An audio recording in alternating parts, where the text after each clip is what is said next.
The first time Alma saw the man who would become her husband, he held a kerosene lantern to her face like he was inspecting livestock. His breath reeked of pipe ash and rot. She was 17, rail-thin from the train ride west, stomach hollow from days of cheap biscuits and silence. Her name had been printed in neat cursive on a ledger in his hands, alongside the words, "Mail order bride." Paid in full, she didn't cry. She hadn't cried in 2 years.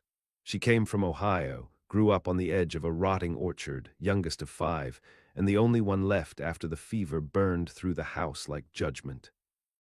Her cousin had arranged the bride contract through a church-sponsored bulletin, her passage secured by a Kansas man who'd lost 2 wives to childbirth and wanted a third to try again.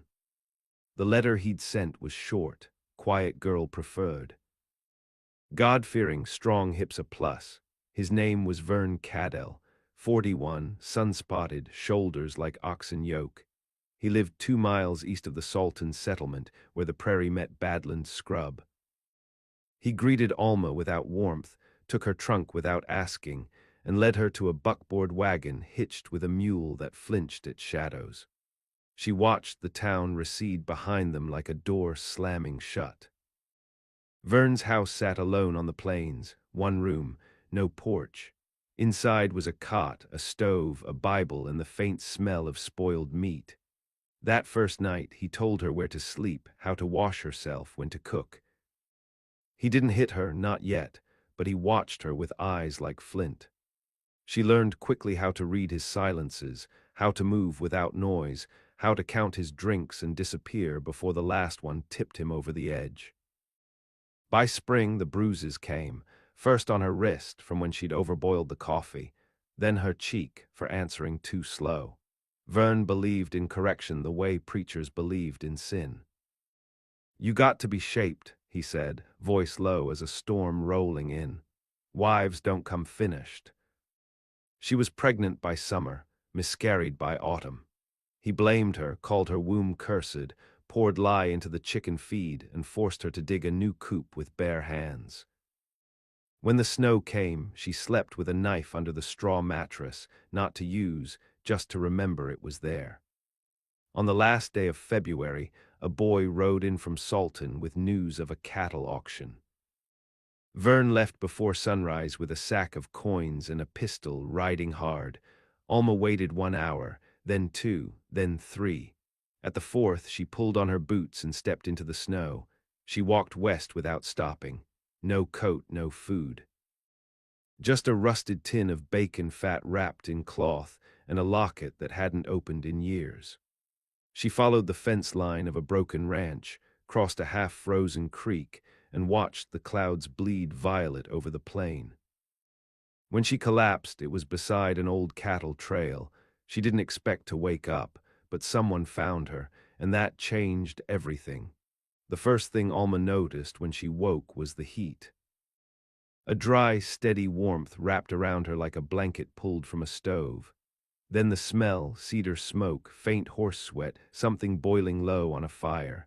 Her mouth tasted of rust. Her fingers twitched, but she couldn't sit up. Not yet. A man's voice reached her, not close, not kind, but calm. "She's not dead." It came from behind her through a doorway. The speaker didn't bother to check if she'd heard. He wasn't talking to her anyway. Alma opened her eyes. The ceiling above was timber, thick-beamed and tar-dark.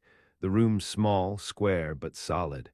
Her skin itched from wool blankets, her coat, her dress, gone. She was wrapped in a shirt too large, sleeves rolled at the wrist. A kettle hissed on the stove. She tried to speak, but her throat cracked dry. A cup appeared in her hand, just like that. She hadn't seen the man cross the floor. His hands were calloused, square-nailed. He didn't look at her when she drank. "You were froze near to death." "Another hour out there, and the coyotes have saved me the trouble."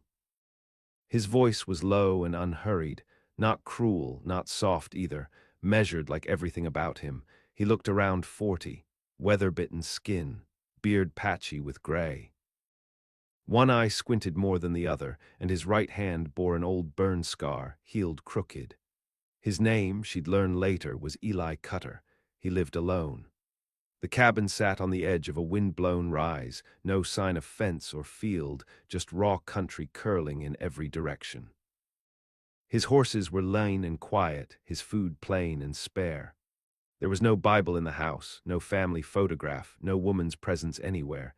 Yet everything was neat, tools hung, blankets folded, floors swept. Alma didn't speak much those first days. She watched, took in the silence. Her body healed slowly, feet blistered, palms raw, ribs aching from exposure. Eli didn't ask questions. He brought her broth, gave her his bed without comment, slept on the floor by the stove. When she tried to thank him, he shook his head once and walked out into the wind. It was 6 days before she managed to rise and help with the firewood. He didn't stop her. "You get strong or you die," he said. "Ain't no third way." She split logs beside him in silence. He worked shirtless in the cold, arms roped with old muscle. His presence didn't scare her. He never raised his voice, never reached sudden. He didn't drink. And when she flinched, once, when a log slipped and clattered, he only paused, steady-eyed, then went back to work like nothing had happened. On the 8th night, he asked her name. "Alma," she said, "where's your home?" She didn't answer. He nodded, accepting that. The fire crackled between them. She caught his eyes then, just for a moment, and saw something she hadn't seen in years. Not pity. Not curiosity, recognition. He knew something about running, about being lost, about living past what should have killed you. Over the weeks, they settled into rhythm. She cooked while he hunted. She cleaned the rifle while he patched the roof. Words remained scarce, but they weren't needed. She watched the land thaw and felt herself thaw with it. Her nightmares grew less sharp. The knife under her mattress stayed untouched, but spring never comes clean in Kansas. One morning brought hoofbeats on the trail, a rider too fast, dust clouding behind. Eli rose with his rifle before the sound reached the cabin door. "Stay inside," he told her. She didn't. The rider was Sheriff Boyd, a narrow-jawed man with a badge rusted from disuse. He spat tobacco, glanced once at Alma, then squared his shoulders. "Looking for a woman," he said. "Mail-order bride gone missing. Husband says she stole from him." Eli didn't blink. "See any woman here?" he asked. The sheriff looked past him into the dark cabin. "I'll take a look." "You won't." The two men stood a breath apart. Alma felt her heart clench. Eli's hand was at his belt, but not on the gun, just near it, enough to warn. Sheriff Boyd narrowed his eyes. "You want trouble." "I want peace. You ride on now, you might keep it." There was silence, wind in the grass. A horse shifted. Then the sheriff spat again, turned his reins, and rode out slow. Eli watched him vanish into the heat mirage. When he came back inside, he said nothing, just poured 2 cups of coffee, handed one to her. His hand brushed hers, warm and scarred. She gripped the cup tight, knuckles white. She knew then. He wouldn't ask her to stay, but he wouldn't ask her to leave either. The rains came late that year. By April, the ground was split with thirst, and the creek that traced the south edge of Cutter's land ran thin as ribbon thread. Days were slow, heavy with heat, and the wind no longer cut like glass but carried the scent of dust and sage. Alma had taken to rising before dawn.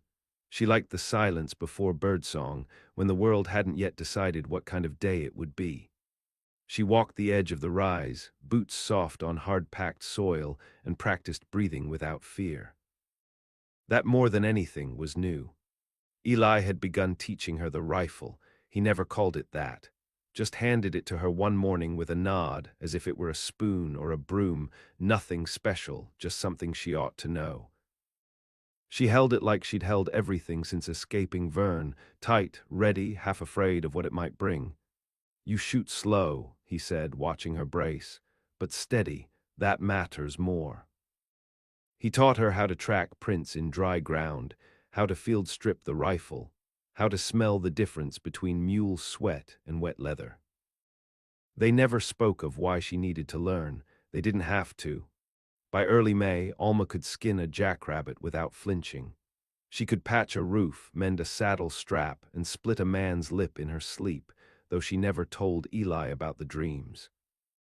They came less often now, but when they did, they left her breathless, clawing at invisible hands. One night, thunder rolled far off, and she stood outside barefoot, letting the wind lift her hair. Eli came to the doorway, leaned against it. "Storm's coming," he said. "I know." She didn't move, he didn't ask her to. That was the shape of them. No declarations, no embraces, just the constant pull of gravity, wordless, certain. She wasn't sure what he was to her yet. Sanctuary, yes, maybe more, maybe not. All she knew was that she slept easier with him near, and when he left for town that week, a knot curled in her gut until she saw his horse return over the ridge. But peace in Kansas never lasted, not when men remembered your name. She was hauling water when she saw the tracks, deep and wide from hooves not cut her. 2 riders, heavy, recent. She didn't wait, she ran.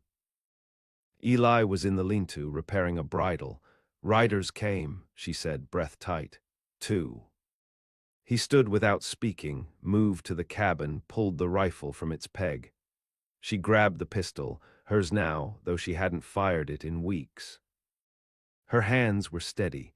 The riders came slow over the hill, one whistling, the other with a hat low to shadow his face. Alma felt her blood chill before she saw him fully. Vern, he looked the same, mean-eyed. Leather vest stained from age and rage. The other man was younger, maybe a cousin or hired hand. Both carried rifles. Vern dismounted with a grunt, his boot hitting the dirt like a coffin lid closing. "Well, I'll be," he said, voice greasy with false joy. "Didn't reckon you'd land yourself a new roost, Alma." Eli stepped forward, gun low but ready. "You're trespassing." "I'm here for what's mine," Vern said. "She signed a contract. That makes her property." Eli didn't move. "You want to test that theory, you go ahead." Vern spit near Alma's boots. "Girl's a thief. Ran off with my money, my mule, and my name." Alma didn't flinch. "You think I kept your name?" That made him snarl. He stepped closer. Eli's rifle rose half an inch. "Back up," he said, voice flat. The second man shifted, unsure now. His eyes flicked between Vern and Eli, then landed on Alma, and she saw something in them, doubt. Maybe even guilt. He didn't want a gunfight, but Vern did.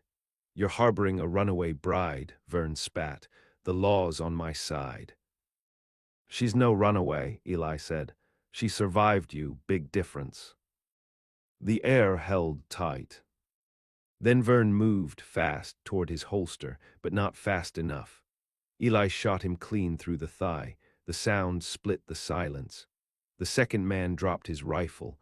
Alma didn't move, just stood over Vern as he writhed in the dirt, howling like a gutted hog. "You try again," Eli said, leveling his rifle. "Next bullet goes through the neck." They bound Vern's leg and left him for the law to find. Alma packed his pistol into the shed, deep in a box under salted hides. She didn't need it anymore. That night rain came hard, hammering the roof in waves. Alma sat by the stove, Eli across from her. She looked at his hands, steady, scarred, capable. "You didn't have to do that," she said. He met her eyes. "Yes, I did." And she believed him. They thought it was over, but men like Vern Cadell didn't die easy, and he didn't forget. The sheriff from Salton came 2 days after the shooting, riding slow, hat in hand, mouth tight with forced apology. Vern had lived, though just barely, dragged himself bleeding to a sod house 10 miles east. Claimed he'd been ambushed, tried to spin it into bandit trouble, but Sheriff Boyd wasn't a fool. Word traveled. The younger man who'd ridden with Vern turned witness before the sun set. No charges were pressed.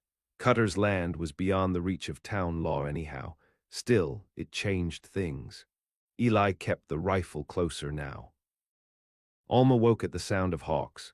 They slept with boots near the door. Not afraid, not exactly, but watchful. Summer deepened. The creek dried to rock. The prairie shimmered with heat, snakes sunning on fence posts, dust choking the sky. Eli and Alma built a second lean-to, hauled stone for a smokehouse, started cutting a path down to where a new well might go. It was work that looked like permanence, like claiming something that might be theirs.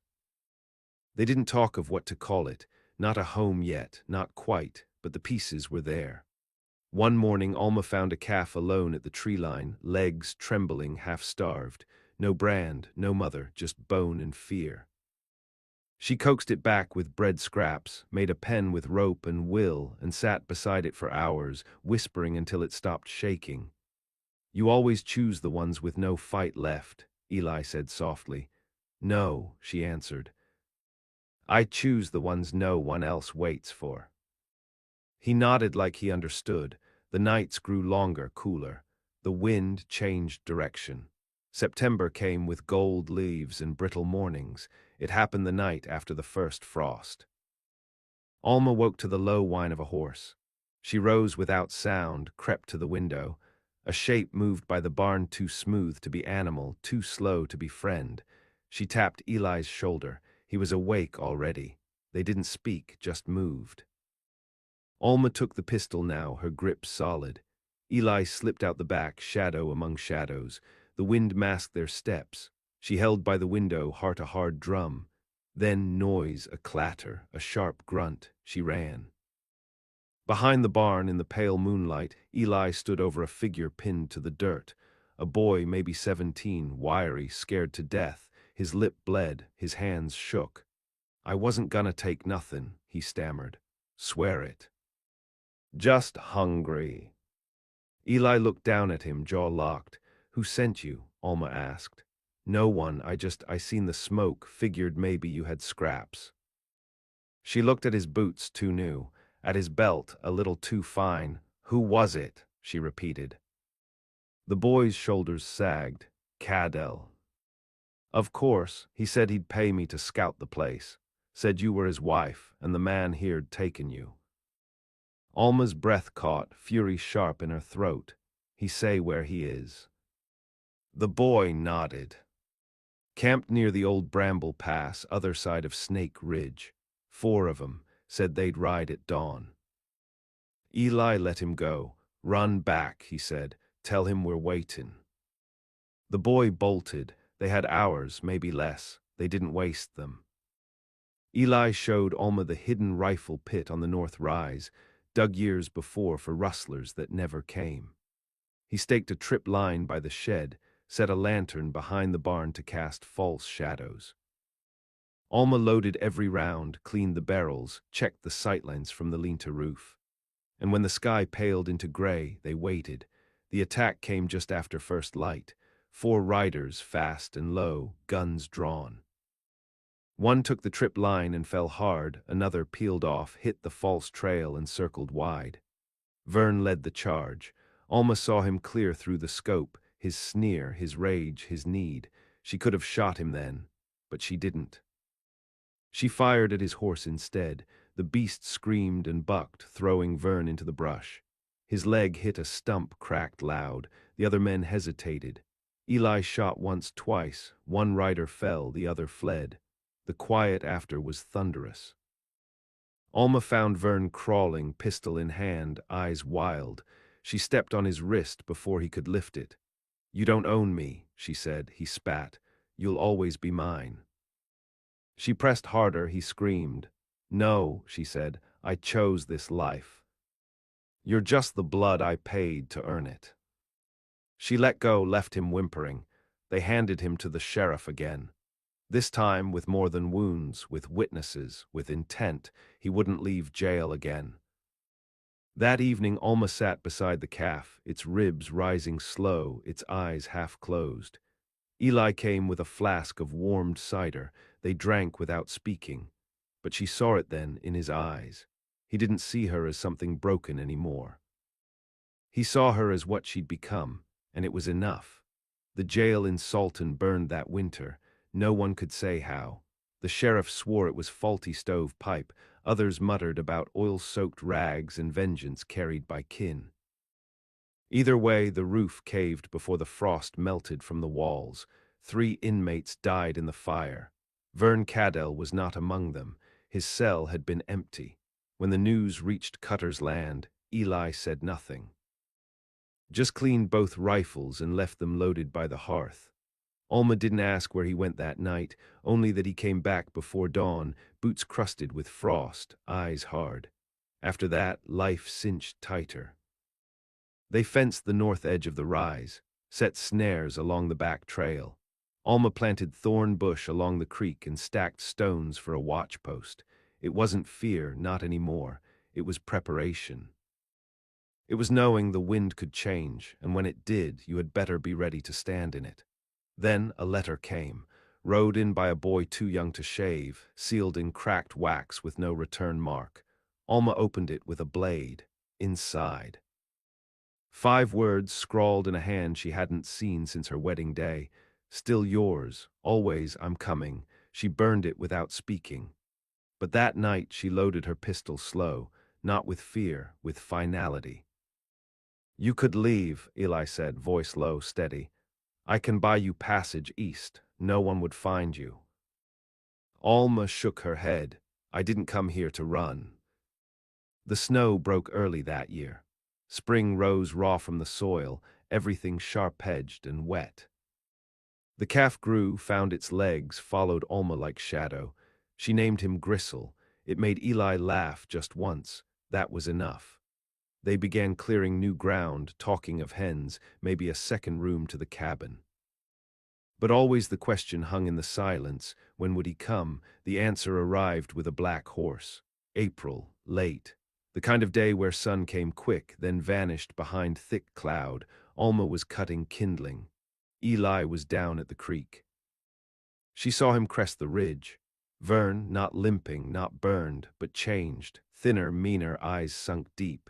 He rode alone, slow, like he meant to be seen. Rifle on his saddle, knife at his hip. Alma didn't go for her gun. She stepped out, hands bare. He dismounted 5 paces away. I told you, he said, you're mine. I remember, she said. He looked at the house, at the lean-to, the worn trail by the barn. His lip curled. You think this life makes you clean? No, she said, just mine. He stepped forward. She didn't move. You gonna shoot me? He asked. She shook her head. Not yet.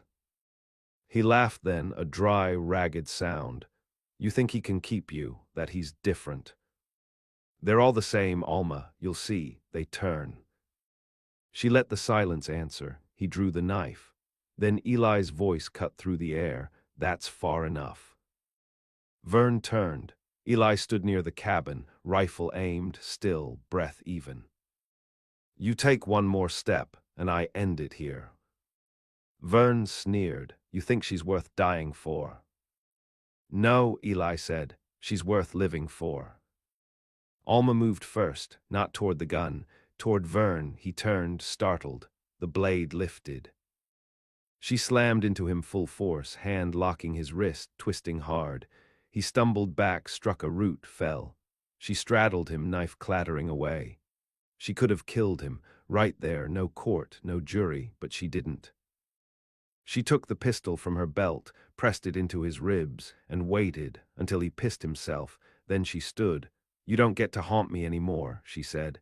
You die when the law says so, not me. They bound him, rode him into Salton. This time they didn't give him a cell, they gave him a rope.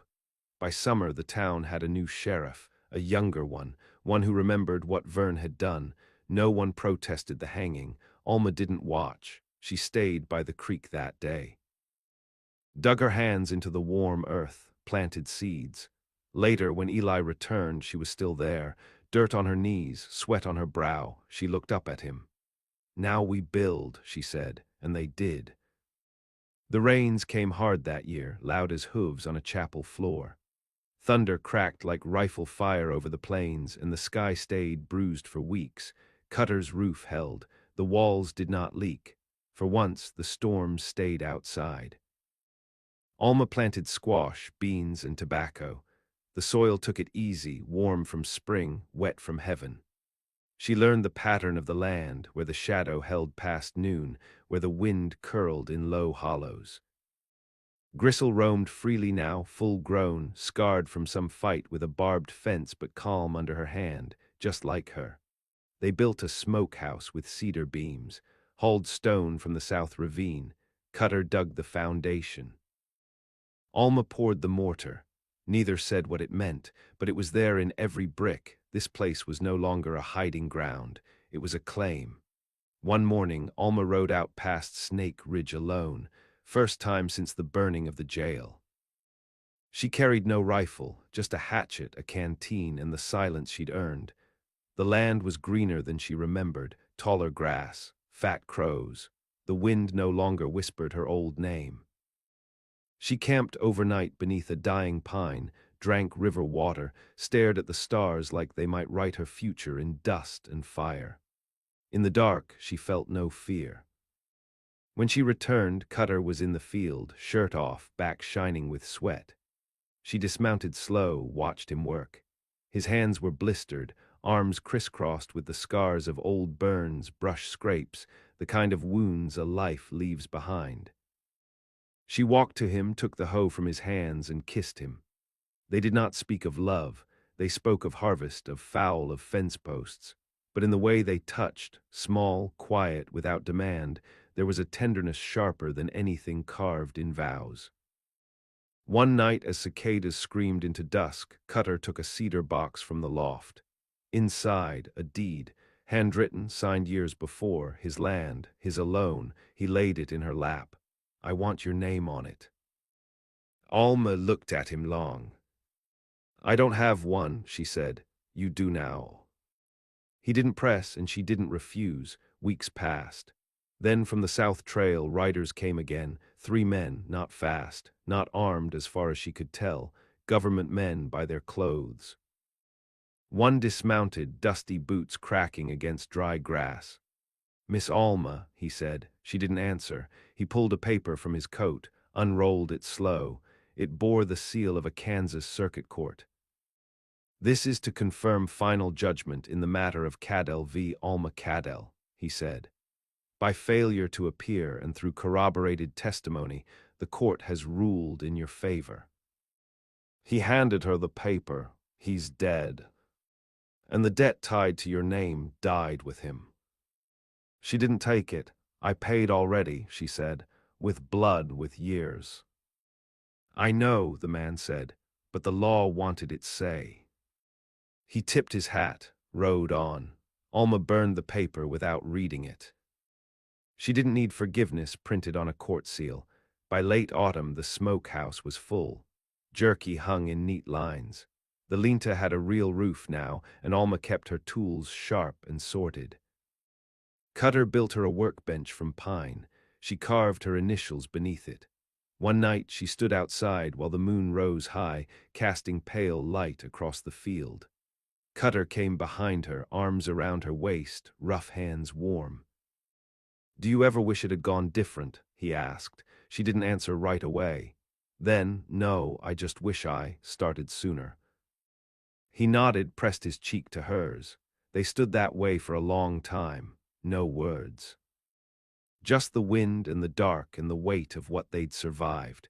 Not all stories end with vengeance. Some end with a woman still breathing, and a man who chose to stand beside her, not over her. The land didn't care who they were. But it let them stay. Winter returned without apology. The wind came first, screaming low over the prairie, scouring the grass down to root. Then came the frost, white-laced fences, slick stone, the kind of cold that found bone no matter how thick the blanket. Alma moved slower now, not from fear, but from a settled kind of strength. She knew this land, knew its moods. It no longer surprised her. She built a root cellar by then, stocked with potatoes and preserves, all sealed tight beneath earth and stone. Gristle had grown thick, shoulders broad, eyes wary but calm. He slept near the cabin now, a quiet guardian. Cutter carved wooden buttons in the evenings, not for need, for the quiet rhythm of it. Alma stitched leather, made saddlebags from an old coat, taught herself how to bind pages. At night they read aloud, books from Sultan, worn with use, the words rising slow and soft through the dark. Neither spoke of the past much anymore. They didn't have to, but sometimes Alma felt it stirring. Not regret, not quite memory, more like a scar beneath the skin, reminding her what she'd outlived. One morning in January she rode east. Alone, she didn't tell Cutter why, but he knew. She left at dawn, rifle strapped across her back, a tin of jerky in her satchel. The snow was thick, but her horse moved steady. It took her 2 days to find it, the old homestead, Vern's house, or what remained of it. She stood on the porch, or what had been a porch, the boards now rotted, the roof half caved.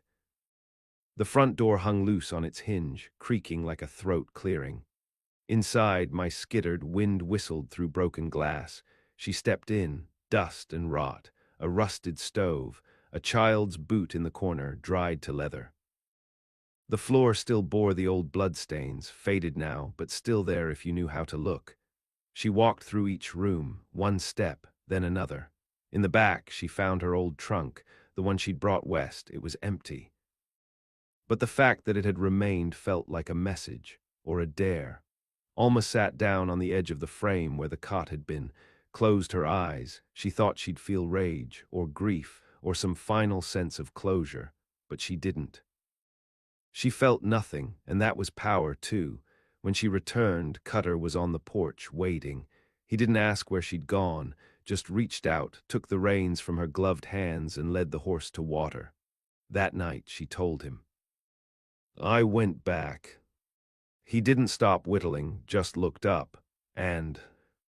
She shook her head. It's gone. Whatever held me there, it's done. He nodded. They didn't say more. But that night, for the first time, she slept without dreaming. In the spring, they marked the land with stones, 4 corners, wide enough for goats, maybe sheep if the grass held strong. Cutter carved the boundary into a post, Cutter and Alma, 1881. That was the year the railroad stretched close to Sultan. That was the year settlers started pouring in, fast and noisy, wearing shiny boots and newer names. Some stopped at their gate, most passed by. Alma watched them go, quiet behind the fence, hands calloused, eyes clear. One girl, barely 16, stopped to ask for water. Alma brought her a ladle and bread. The girl stared at her in wonder. Are you married? Alma glanced toward the field, where Cutter worked beside a rusted plow, shirt damp with sweat. No, she said. The girl blinked. I chose him, Alma added. That's better. And the girl nodded like she understood, even if she didn't yet. That night, Alma stood by the well and listened to the wind pass through the new grass, bending it in waves. No voices in it, no names. Just sky and earth and the rhythm between them. She wasn't a bride anymore. She wasn't a fugitive. She was a woman with a plot of land, a man who never raised his voice, and the deep, hard-won silence of survival. That was the ending she chose, and it held.